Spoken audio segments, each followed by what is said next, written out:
Avertissement. Ces vidéos ne sont en aucun cas issues d'un organisme officiel, il s'agit d'une démarche privée et résulte de la prise de temps personnelle de quelqu'un ayant à cœur de vous voir réussir. Les vidéos ne sont pas monétisées, vous pouvez toutefois jeter une pièce dans le casque qui se trouve dans le lien situé sous la vidéo, ce afin que ce partage de connaissances reste gratuit pour tous. Si vous décelez une erreur, merci de me laisser un commentaire. Bon visionnage.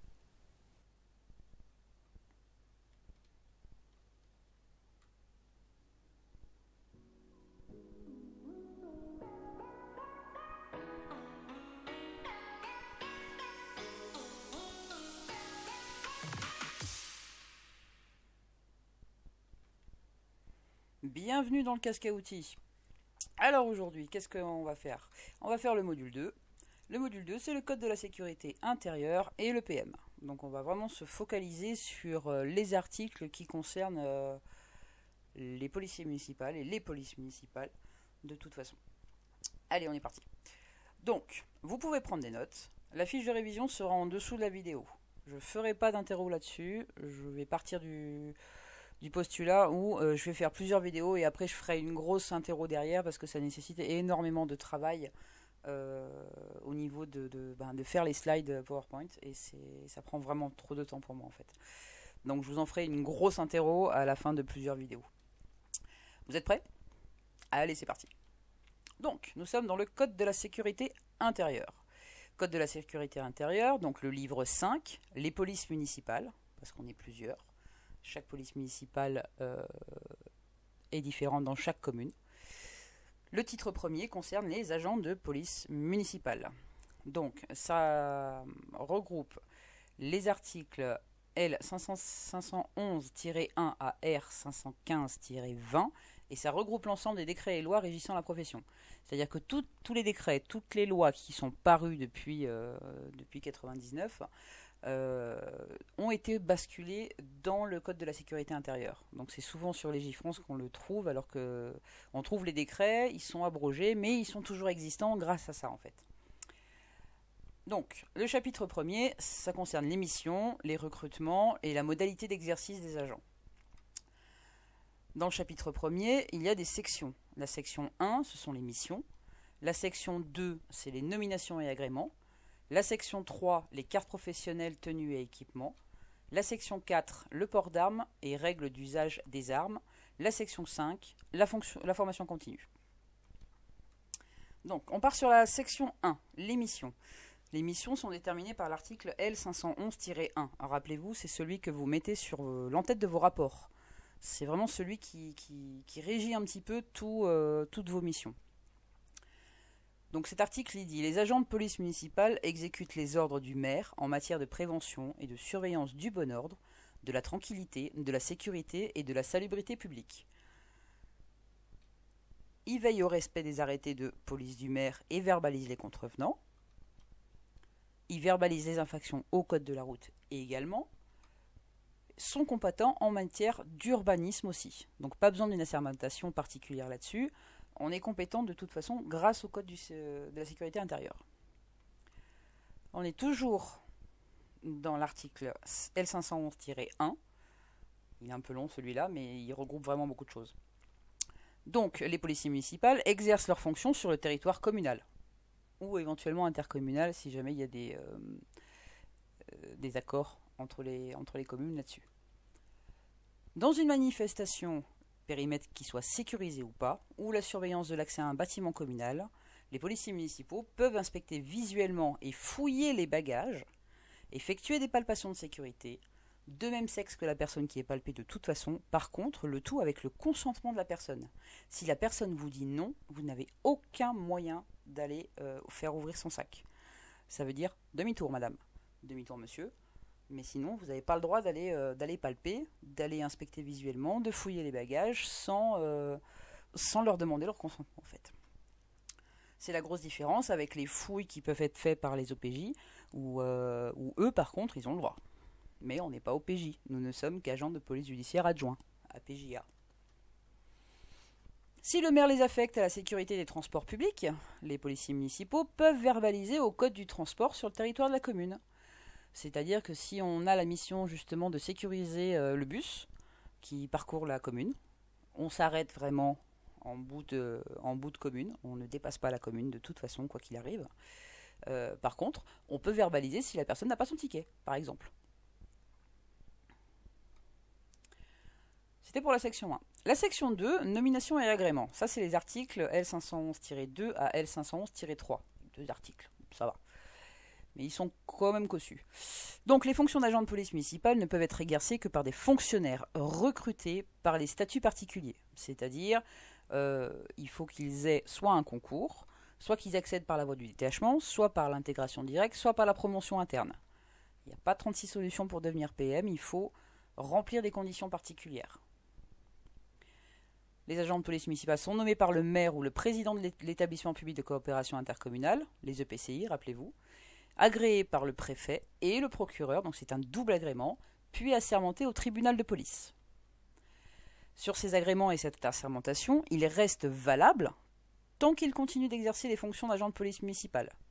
En cas de mutation dans un lieu situé sur le ressort d'un autre tribunal de grande instance, c'est là où on prête serment, les procureurs de la République de l'ancien et du nouveau lieu d'exercice sont informés. C'est tout.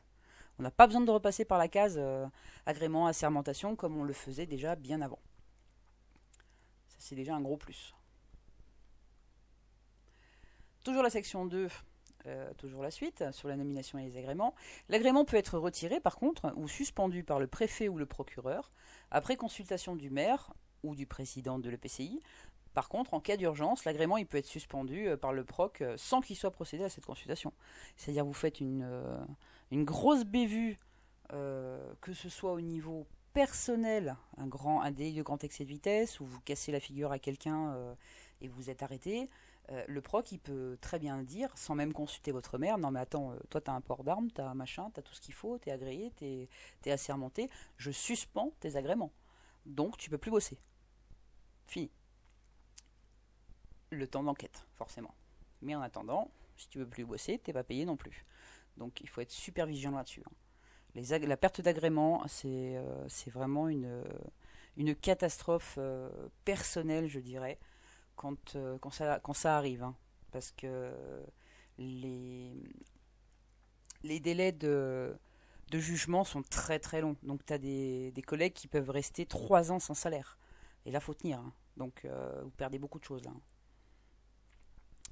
L'article 511-3, là on était juste dans le 511-2, le 511-3, l'agrément peut être accordé à des agents de la commune qui sont habituellement affectés à des emplois autres que ceux de la police municipale.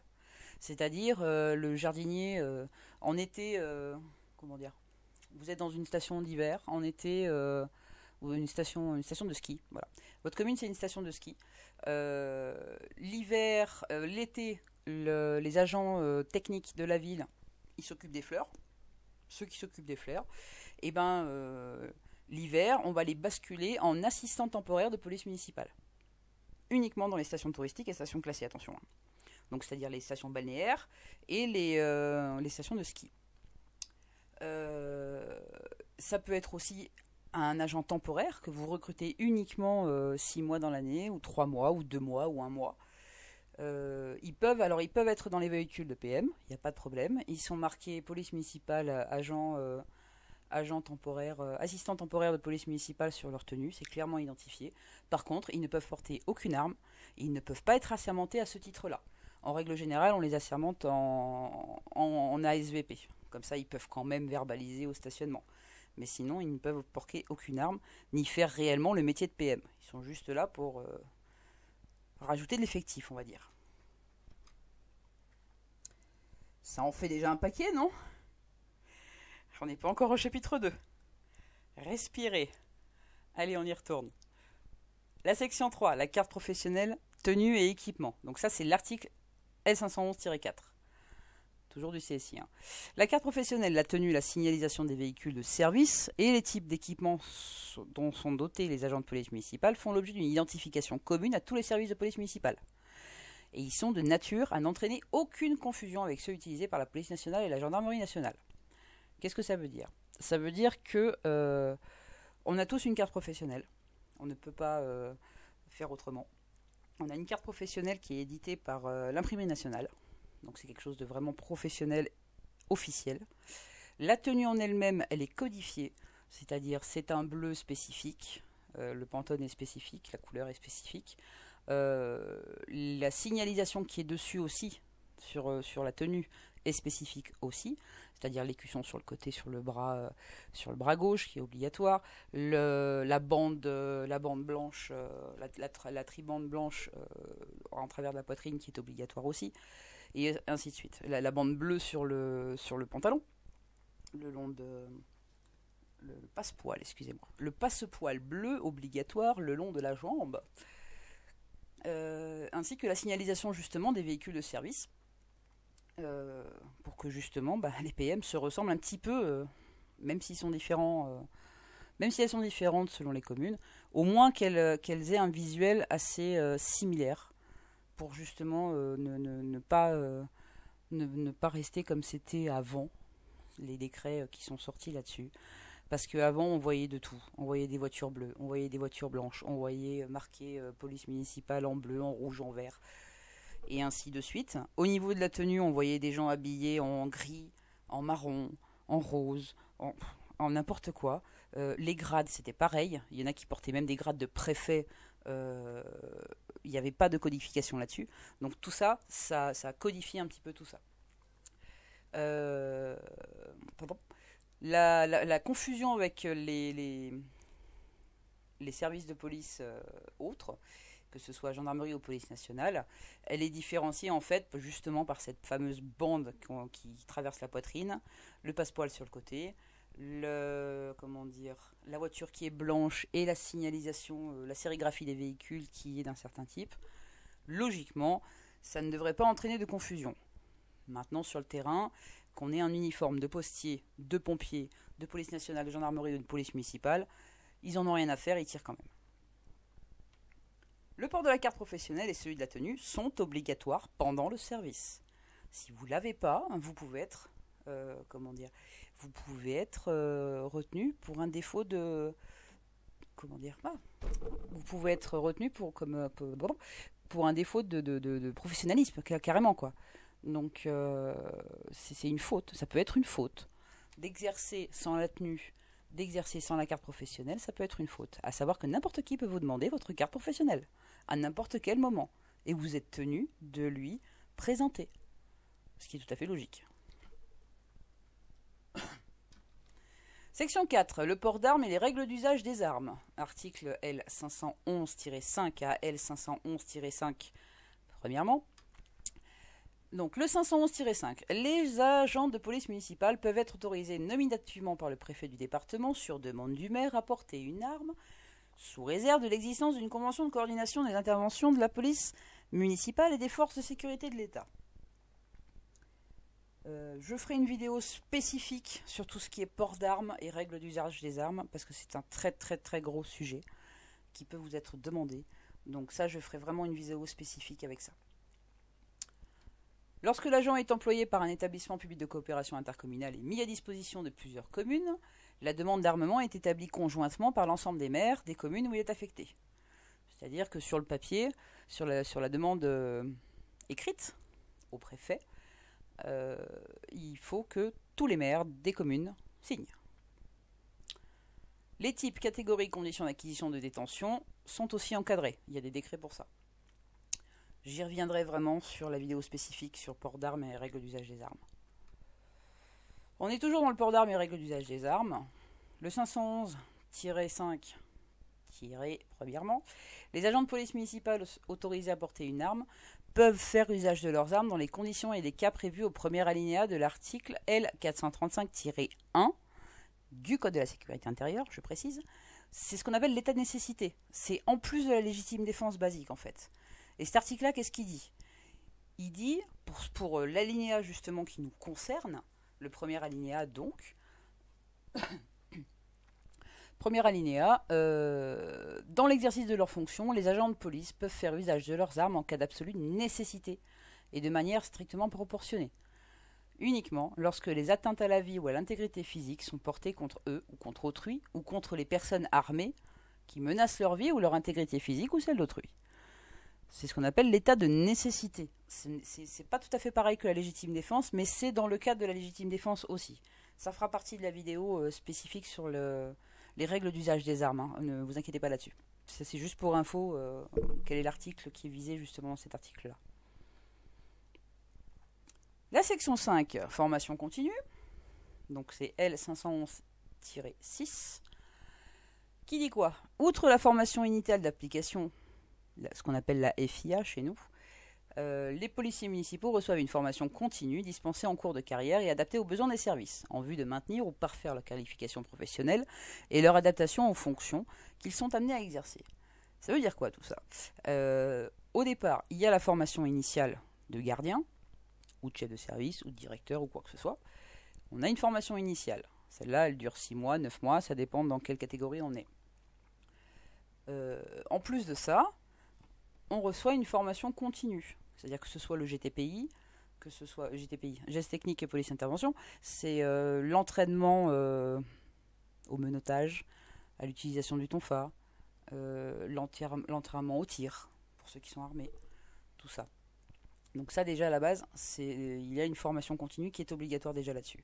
En plus de ça, on a 10 jours à faire tous les 5 ans pour tout ce qui est catégorie C, gardien, brigadier et BCP, et 10 jours tous les 3 ans pour les chefs de service et les directeurs de service, catégorie B, catégorie A. Ça c'est en plus, mais ça c'est surtout de la formation entre guillemets administrative, mise à jour des connaissances juridiques, etc. On peut réellement choisir, sur les 10 jours, il y a 5 jours de tronc commun obligatoire et 5 autres jours où on choisit les modules qu'on veut. Par exemple, si vous voulez faire un stage de criminalistique des feux de forêt, si votre commune est d'accord, vous pouvez.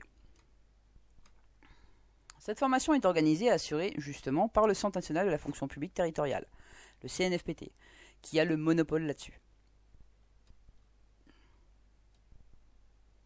Ce n'était que le chapitre 1. Je vous entends crier. On respire. On respire. Allez, on continue. Chapitre 2. Organisation des services. La section 1. Mise en commun des agents de police municipale. La section 2. Convention de coordination des interventions de la police municipale et des forces de sécurité de l'État. On l'a vu tout à l'heure, il me semble, celle-là. Oui. Il n'y a que 2 sections. Allez, section 1. Mise en commun des agents de police municipale. C'est les articles L512-1 à L512-3. Il n'y en a pas trop, ça va. Alors, le 512-1. Les communes formant un ensemble de moins de 80 000 habitants d'un seul tenant, c'est-à-dire qui se touchent tout simplement, peuvent avoir un ou plusieurs agents de police municipale en commun, compétents sur le territoire de chacune d'elles, et ils sont placés sous l'autorité de chaque maire. Chaque maire reste le patron dans sa commune.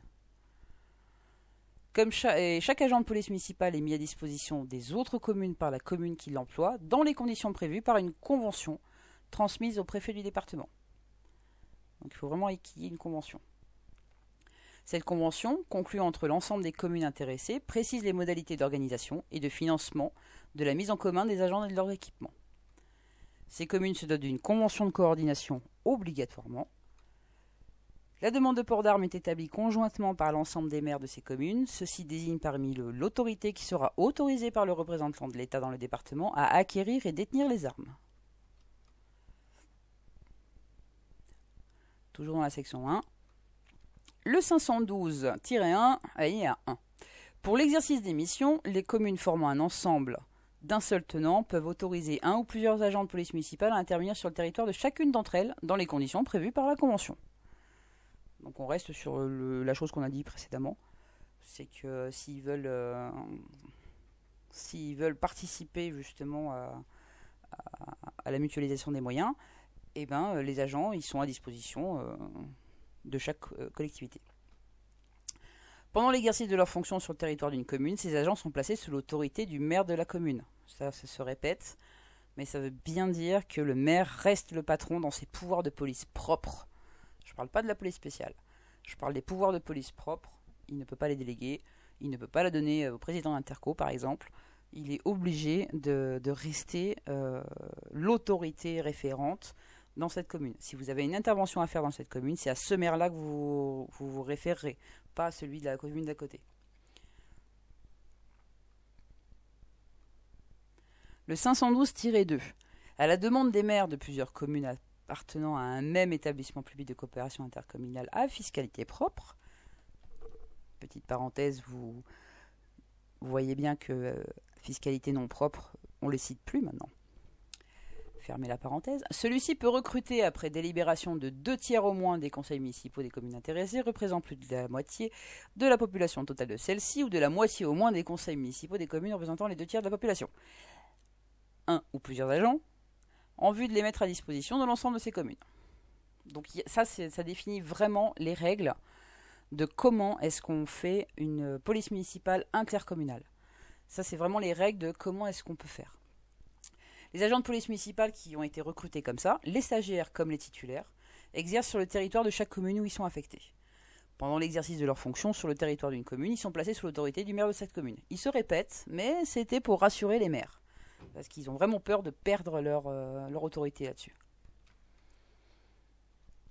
Le 512-3, lors d'une manifestation exceptionnelle, notamment un caractère culturel, récréatif ou sportif à l'occasion d'un afflux important de population, ou alors en cas de catastrophe naturelle, les maires des communes limitrophes ou appartenant à une même agglomération peuvent être autorisés à utiliser en commun sur le territoire d'une ou plusieurs communes, pour un délai déterminé, tout ou partie des moyens des effectifs de leur service de police municipale. Donc ça, ce sera vraiment pour la police administrative, pas pour de la police judiciaire. C'est-à-dire que par exemple, il y a une catastrophe sur une commune qui est juste à côté de la nôtre, et on n'est pas du tout une interco, chacun a ses PM de son côté, voire l'autre il n'en a pas. Et le maire de ma commune va décider de prêter ses agents à l'autre maire pour l'aider justement à aller sécuriser les gens, ou sécuriser les habitations, ou intervenir de X ou Y manière que ce soit. Par contre, les agents ne pourront pas verbaliser au code de la route, par exemple, sur la commune d'à côté. Ils vont pouvoir uniquement faire ce qu'on lui demande au niveau de la police administrative. Police judiciaire, ils n'y ont pas droit. Donc cette utilisation en commun des moyens, en moyens et effectifs bien sûr, est autorisée par arrêté du préfet du département, et il en fixe les conditions et les modalités, selon les propositions des maires des communes concernées. Donc c'est pas un simple accord qu'ils ont entre les maires, il faut vraiment qu'ils préviennent le préfet là-dessus, parce qu'il va quand même déplacer des policiers municipaux dans une autre commune. Donc il est obligé de demander au préfet, est-ce que je peux lui prêter des agents parce qu'il lui arrive quelque chose ?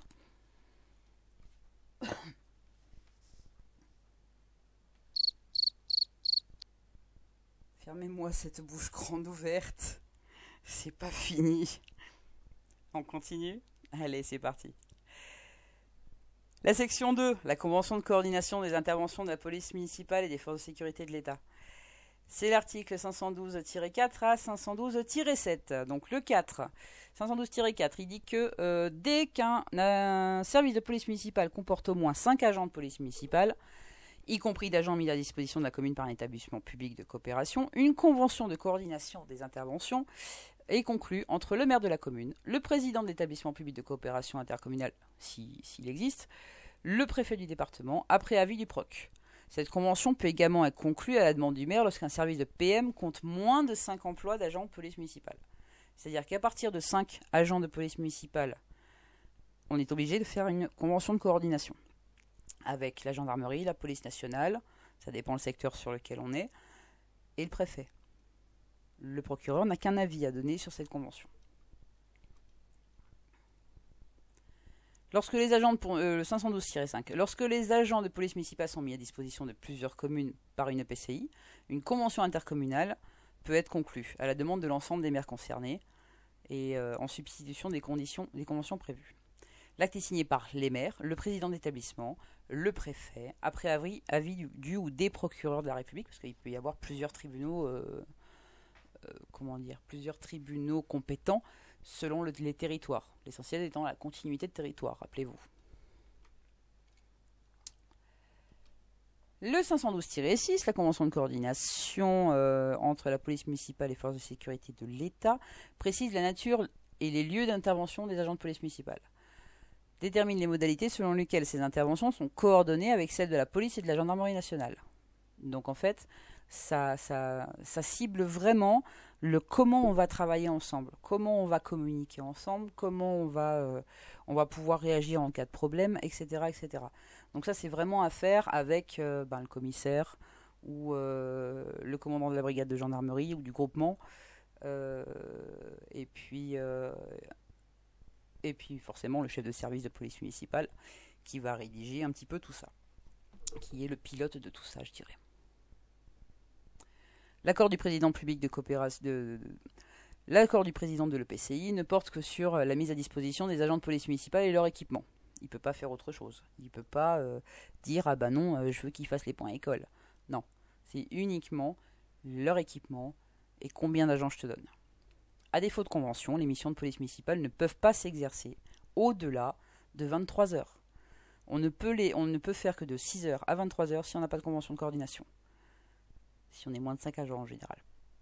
À l'exception des gardes statiques des bâtiments communaux, bien sûr, parce qu'il y a toujours des exceptions, et de la surveillance des cérémonies, fêtes, réjouissances, organisées par la commune ou par le PCI. Donc il y a des exceptions qui confirment la règle, on va dire. C'est-à-dire que moins de 5 agents, on ne peut exercer qu'entre 6 heures et 23 heures. Au-delà, s'il y a un truc exceptionnel, ah bah si, on peut quand même. Donc c'est un petit peu... comment dire ? C'est un petit peu gonflé. Mais bon, c'est comme ça. C'est le droit. Le 512-7, il dit juste qu'il y a un décret en Conseil d'État qui détermine les clauses de la convention type. Il y a une convention type qui a été rédigée, elle est à respecter, et après on y rajoute ce qu'on peut. C'est la fin du chapitre 2. On s'applaudit un peu. Allez, on y retourne. Chapitre 3, le contrôle par le ministère de l'Intérieur. Chapitre 4, la commission consultative des polices municipales. Chapitre 5, la déontologie des agents de police municipale.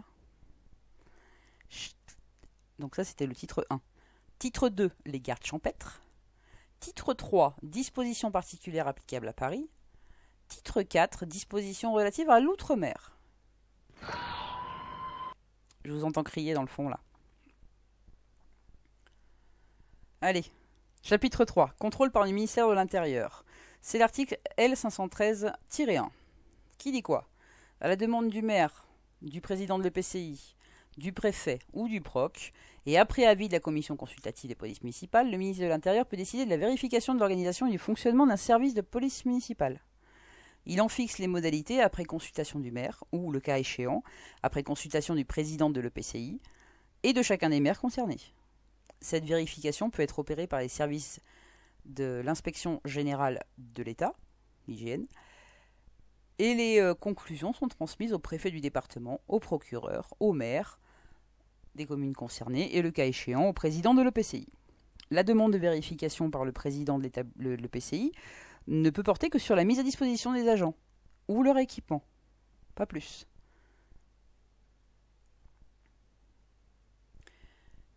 C'était tout pour le chapitre 3. Chapitre 4. Commission consultative des polices municipales. C'est l'article 514-1.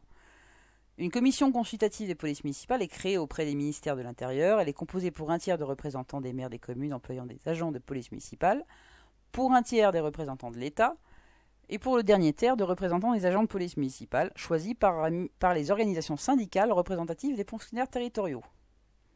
Très difficile, ça, à organiser. Elle est présidée par un maire élu en son sein, qui a la voix prépondérante en cas de partage égal des voix. Un décret en Conseil d'État définit les modalités d'application du présent article, forcément.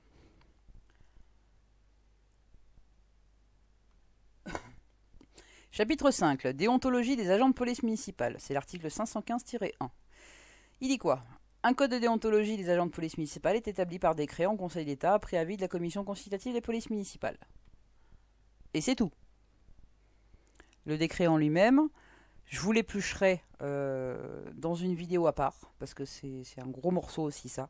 Et c'est quelque chose qu'il faut intégrer, enregistrer, cataloguer et ressortir tout le temps.